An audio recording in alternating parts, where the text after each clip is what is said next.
we'll move straight on now to Nick Hopper, who's basically I've always admired his work enormously, looking at sort of assisted passive designs of ventilation for larger buildings too. So as we get that up, can I pass over to you, Nick? Nick Hopper from Monodraft.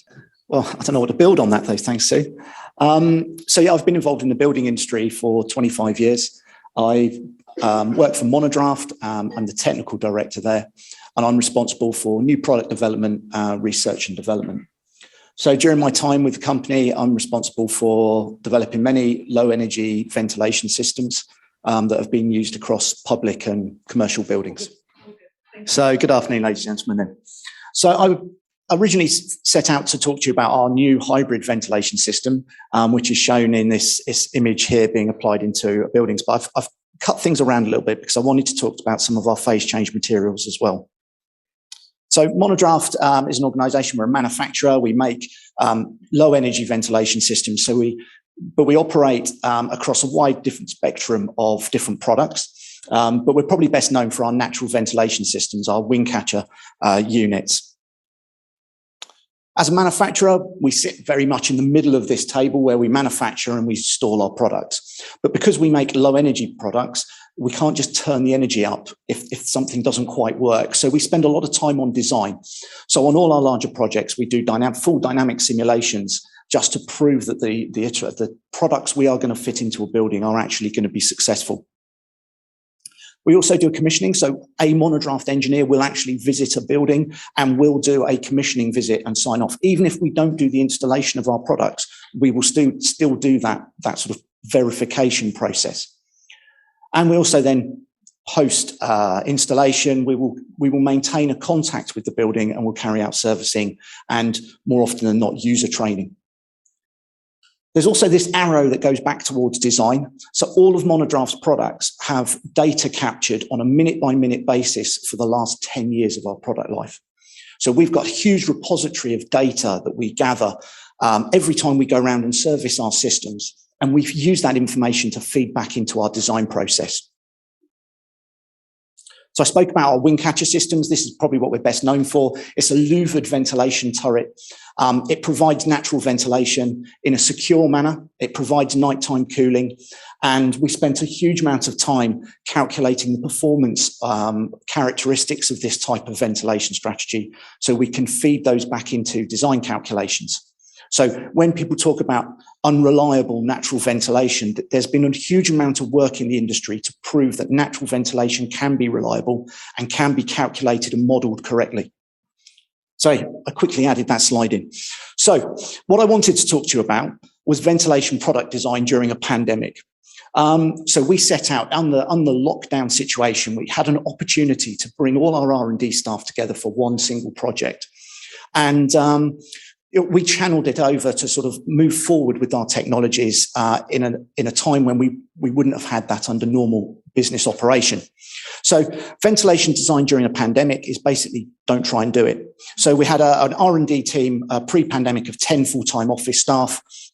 During the pandemic, we had a 60-person office that ended up with just 3 of us in. We had all the usual arrangements, material shortages, our normal suppliers just shut completely, and we had to tackle remote working. And our staff locations changed. Our staff decided to go home for home working. So that meant Kuala Lumpur or Colombia. So it was a very interesting item. We came across that utilized web-based tools. So things like CFD, which would normally be run on very large server-based computers. We actually utilized mainframe computers running on web-based tools. We did a lot of CNC and a lot of 3D printing, but those tools were being operated by staff remotely in Kuala Lumpur, but we were just filling the machines up to make sure they kept running. The result, we developed a product completely from scratch, from concept to product launch within 10 months, which is about half our normal development time. So what did we actually design? Well, I called this the ventilation conundrum. We needed to provide ventilation and year-round comfort using the least amount of power and heating energy as possible. Now, from a manufacturer of ventilation, it's very easy to become siloed into designing a product that uses the least amount of energy or has the highest performance of heat recovery without considering the wider application of the actual room that it's in. So there was a number of different features of why we want to do that. It builds on our hybrid system. We'd developed that product 9 years previously, and we'd installed about 10,000 units. Bearing in mind the level of data capture that we had, that was an awful lot of information that we knew how the systems were performing. There were the discussions going on regarding net zero, zero carbon, passive house, but a greater requirement for low energy, zero carbon. There's also a regulatory change for the education with BB 101 2018. And a performance limitation for us is acoustics. And so that's currently the defining performance limit. And we wanted to just push that limit aside and actually surpass the acoustic performances by some margin.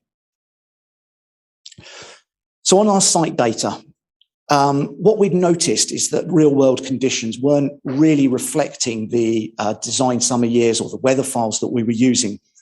So this data that I'm shown on this graph, this orange line, is the actual temperature reading from one of our systems as an external temperature reading. It's from a primary school. It's not central London, but it's on the outskirts of London. And if I overlay then the data that we have against the CIBSE weather files for the DSY ranging up to the 2050 weather file, it looks something like this. But if I synthesize that month's worth of data down to a profile, an average profile over the course of 24 hours, it looks something like this. And the dark blue line there is the design summer year weather file, which is what this building was designed to. The red line is the 2020 weather file, and the green is the 2050 weather file. And the orange is the actual data we've recorded. So it's considerably higher, and it's roughly speaking around the 2050 weather file. This data was from 2018, which I learned today was in a heat wave. So, bear that in mind. But however, I would also point that this is just systematic data. We had 2019 was similar data, 2020 as well. And it shouldn't be a surprise because the news reports this very regularly, that we're on the hottest decade. It's the hottest summer. So when we compare that back against ventilation systems, most ventilation systems that we compete with in the industry are mechanical ventilation, heat recovery. And coming from that low energy, natural ventilation background, using energy to us is quite painful. We look at things in slightly different light. And so as we offer this product as part of our product range, we've done an awful lot of testing on these type of systems. And what surprised us was just the amount of power consumption that they use compared to a ventilation system that we'd been offering, our previous HTM system, hybrid system, which had no heat recovery. And the reason for that is that the resistance imposed by the heat exchanger cores has very thin fin spacing. And in order to keep those cores clean, you then need to fit filters, and therefore you end up with a greater level of resistance across them. So that overcoming that resistance is fan power, so you've got power consumption being used. It adds a layer of maintenance to make sure the filters are cleaned. And even though there's summer bypass aspects included in MVHR, it's the level of power consumption can vary very little. So we've started looking back through why heat recovery is so favoured. We often get asked for calculations based on -5 as an industry rule of thumb, winter heat loss calculations based on -5. And we can trace that back to CIBSE Guide A with a 99.6 percentile ranging between -5 and -3. However, there's less discussion about what actually percentile should be used in those heat loss calculations. When we look at the coolest weather file for CIBSE test reference year, we can see that in London, between the hours of 9 o'clock and 5 o'clock, there's actually only 2 hours below -1. And for a ventilation system, the buildings have got to be up to temperature before the occupants arrive. So we're only looking at ventilating that space during that period. If we scan that out across all the different weather files, we end up with Edinburgh at 43 hours below -1. So when we look at heat loss calculations, we have a steady state calculation tool that we've prepared. This is based on a classroom, so it's at 32 occupants. And the ventilation heat loss is a massive consideration now because the facade has improved, the air tightness of buildings has improved so much. So the ventilation heat loss is a very large consideration on the space. Because our systems are controlled based on CO2, we propose to offset the occupancy heat gains within this heat loss calculation. So that reduces it somewhat. However, we still end up with this fairly large wintertime heat loss calculation. However, that's not what we see within real world buildings, because there are the sensible gains associated. And so when you've got the occupancy within the space, when you've got electrical loads such as lighting and IT, all of that then can start to offset some of those requirements. And when we start looking at that reduction in the heat load requirement, we can get efficiency gains across plant sizing, particularly when we start looking at air source heat pumps. Just a rule of thumb of a gas boiler versus air source heat pump, it's 5 times more expensive. So if we can get these elements down, it's a much better position to get efficiencies across construction. However, that heat loss calculation doesn't really explain it very well. So I prepared this Sankey diagram just to give you a little bit of an indication of all the different flows of energy within. So we've got heat input, we're trying to get to a balance point. And what we were looking at here is, what is the minimum heat exchanger efficiency we can have that satisfies a -1 condition, because we know that -1 isn't actually that much. We recognize that heat will be needed into the space below -1, but we know it's not going to be very many hours. We know we want a room temperature of around 20 degrees, and then we've got some occupancy coming in. We've got some electrical loads as well.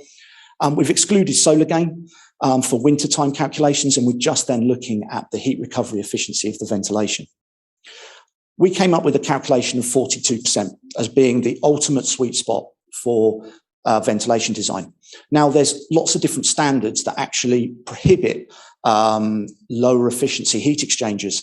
However, there's a clause within the ERP legislation that if the power consumption of the unit is below 30 watt per airstream, then you're exempt from the requirements. So that set out our criteria. We had to design the most efficient ventilation system we could. We had to work around the legislation that was restricting the use of the most energy efficient performance target that we could determine.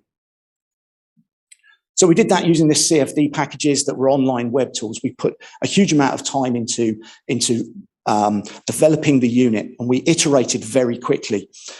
We were locking designs down on a weekly basis. Using CNC machines and CFD tools, we were able to go from a design within CFD in a simulated world to a fully machined CNC machine within 1 week, and actually airflow testing within 2 weeks. So we were able to iterate really quickly. We locked designs down on a Wednesday. We then had a 1-week manufacturing period, and we're airflow testing on the Tuesday night through to Wednesday, and then going into the next design thereafter. So we were able to put through lots of different innovative designs. The one you can see on the top right-hand side there is the owl. So we spent a lot of time on acoustics, and we developed this owl wing profile within the unit, which we're really proud of as far as the acoustic consideration. And yeah, we ended up with this low resistance aluminium cross-flow heat exchanger at the rear of the unit. The fin spacing on that's so wide you can put your fingers in it, but it means that then we don't need the requirement for filters. Yeah, it was a really interesting process to go through on this iterative design. We then set out to conclude on some CFD work. We actually modelled within rooms and looked at the airflow within spaces. For the PMV value, the predicted mean vote as far as thermal comfort, most ventilation systems are designed to direct the air away from occupants. However, in summer, that effect of having air being directed over the occupants is a fantastic improvement on thermal comfort. So we set out to design a system that actually maximised not only thermal comfort in winter, but thermal comfort in summer. And we ended up looking at a motorised grille on the front of the unit, complete with our owl wing type profile to reduce the noise. And we were able to improve the thermal comfort from winter to summer by having this design by a 34%. So just by having the airflow over occupants in summer was able to be modelled. Now, we've actually then gone through with the dynamic simulation tools, and that now can actually be incorporated within dynamic simulation. So that effect of having air over people can be modelled accurately as well. So the unit looks like this. we actually benefited from the lockdown in that we put it out to an international design competition. And because of all the furloughed industrial designers, we had about 100 different entries from around the world, which we were able to choose the different bits of design that we all like. If I split the unit in half, this is what the actual final product looks like. So we have brushless digital fans, the aluminium heat exchanger, and we have a backward curve, DC backward curve fan at the rear to provide the extract for the heat exchanger. But within the unit itself, there's huge amounts of chambers and cavities that the unit can select. So it selects the optimum path for ventilation, but minimizing the energy consumption of the room. The structure itself, I should have spoken about, is manufactured from expanded polypropylene. And that's a steam-fused plastic that allows us to get really complex shapes, both internally and externally. It's also fully recyclable at end of life. Operations of the system. This is a hybrid ventilation system, so it works in conjunction with openable windows. When we design this, we are designing it so that it's doing the ventilation, effectively the background levels of ventilation needed. It works in conjunction with windows to meet the summer overheating criteria. But in essence, the system, if the temperature is greater than 15 degrees outside, it will work under a nat vent mode. That basically it opens itself up and lets air move in and out of the building. We then try to inform the users to open windows, after which time, if the temperature continues to rise, it goes into a boost mode and just starts to provide a little bit more trickle ventilation and ramp some ventilation into the room if needed. If the air temperature is below 15 degrees outside, it will do a hybrid function. So it will mix fresh air with room air and it will provide tempered fresh air into the space. And then after that, it's the heat recovery mode that comes into operation. If the temperature is lower than around 10 degrees, we operate in a heat recovery function such that we're minimizing the heat load on the space. And I've put preheating and occupied heating mode.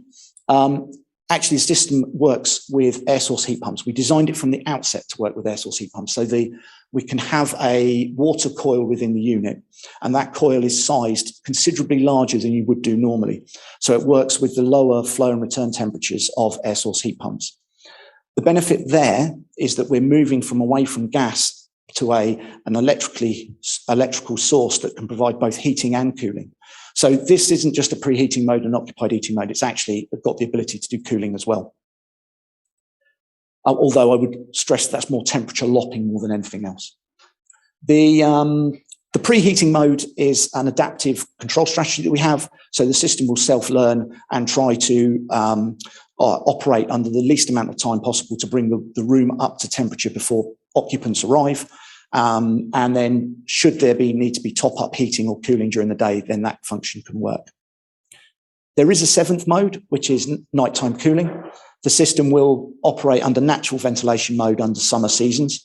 And again, that summer season is adaptive, such that if it's really hot in April or like it was in September last year, it will go into a summer nighttime cooling strategy.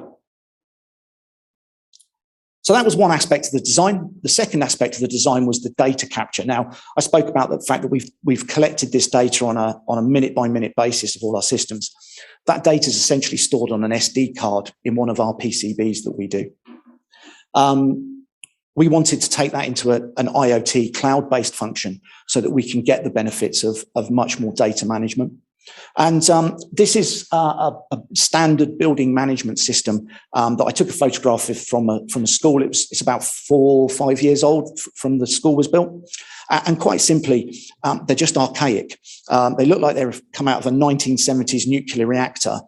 And they're overly technical. The people that are operating these generally don't want to touch them just in case the building fails. There's very little data monitoring, and there's generally no feedback from the building back to the end users. What we set out to design was what we've called Acuity. It's a very different proposition, and we're not trying to replace building management systems. We've called this a ventilation management system, and it's a central controller for our equipment, but it means we can hook in other pieces of ventilation equipment as well. Difference is very clear. We've gone with a 10-inch touchscreen. So think about an iPad Pro more than anything else. And we've gone with an always safe operation. So we're trying to invite the estates companies to actually go into the unit and look at how the system's performing. But before they want to make any changes, at that time, do we bring in a passcode? We're leveraging the latest technology. So we've got software over-the-air updating. So the type of thing that Tesla used to update their cars, we're doing the same type of thing. And the data is sent out using a 4G or 5G connection as standard. Now, and the difference, one of the other aspects with building management systems, predominantly for a graphical interface, the building management company will take a floor plan and they'll mark things up. It's all very custom to the individual building. This is a standardized product. We've got this grid connection on the right-hand side. So all the rooms are represented in that grid. You can tap on the grid and you have one grid per floor. You can tap on the grid and that takes you into the room. And then that way you can go in further and you can actually go into more detail, looking actually at the ventilation system. And from there, you can drill into each individual item and see if there's any faults with fans, with dampers, and with sensors.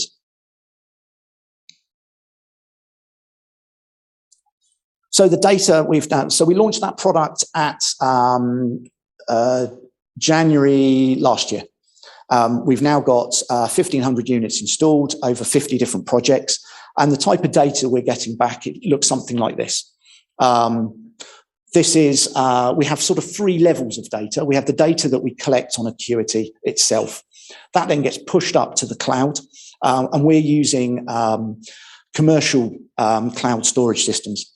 There's lots of companies you can go to. You pay them £3, £4, £5 a month per device, and they will take the data and put it on an IoT device for you.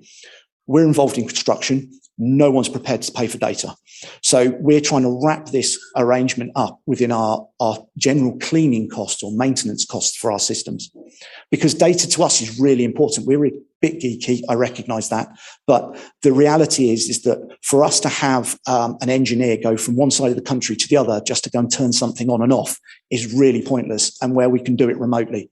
So not only is that the cost of sending someone there, but businesses now don't have the ability to have spare people sat ready and waiting to take a phone call, but people want people to react really quickly. So there's 2 different ways of doing it. And so we've gone with a very unique way that we've developed it ourselves. We're leveraging all the commercial opportunities that are there from the likes of Amazon, Google, and that like, but we're doing it in a really cost-efficient manner. So we're pushing the data up to the cloud. We then download that data to our server, so we store very little on the cloud because that's where you pay your money for. But what it allows us to do is we generally have about 3 days worth of data on the cloud at any one time across our sites. What it enables us to do once it gets to our servers is then actually put in data analytics. So we then post-process it and we give all our clients a weekly update on how their ventilation system is performing or how their building is performing. So this is a school from, data was from last week. And it's a local school to myself, so I keep an eye on it just because I'm that way inclined. And you can see here on the far left-hand side, the average room CO2 for this first floor of this school was 881 parts per million, gathered between 9 a.m. and 4 p.m. Across the Monday to Friday. And straight away, we can see that English 5, something is standing out there, and that's what we're trying to look at. Trying to look at the micro levels of data is really time absorbing. However, what we want to look at is the trends and looking at what the sort of aspects and why that is. And we can drill in further with that and actually talk to people. So that's the information we're providing. Now we're taking it further now in not only just looking at the ventilation design. So this is what happens if someone turns a ventilation system off. So what you can see here in this grey dotted line, that's a manual interaction with our system. They've turned it off at about 9 o'clock in the morning, and the system then has timed out and then gone back into automatic operation at around 2:30. The people have arrived there by looks like in the afternoon, around midday. CO2 shot up. Our systems only record to 2000. Beyond that, we're not interested. It's actually just, it's bad. So, after that, the systems then had to work quite hard to bring the CO2 down to about 1,000 parts per million.